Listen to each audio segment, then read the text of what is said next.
Sveiki, esu Pijus Narijauskas ir šiais metais dalyvauju projekte Tėčiai skaito vaikams. Šio projekto tikslas priminti, kokią galią vaikams turi paprastas skaitimas kartu.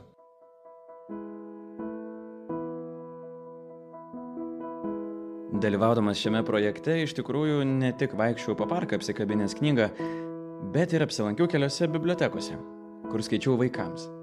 Apsilankiau Prienuose, Raseiniuose ir žinoma Kaune.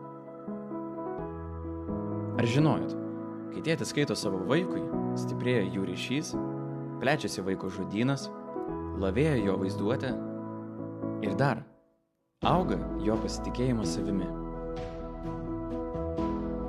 Ir svarbiausia, šiam jūsų ritualui užtenka skirti vos 15 minučių per dieną. Ir vaikui nereikia kažkokio tobulo skaitimo. Jam svarbiausias yra tavo balsas, laikas ir dėmesys.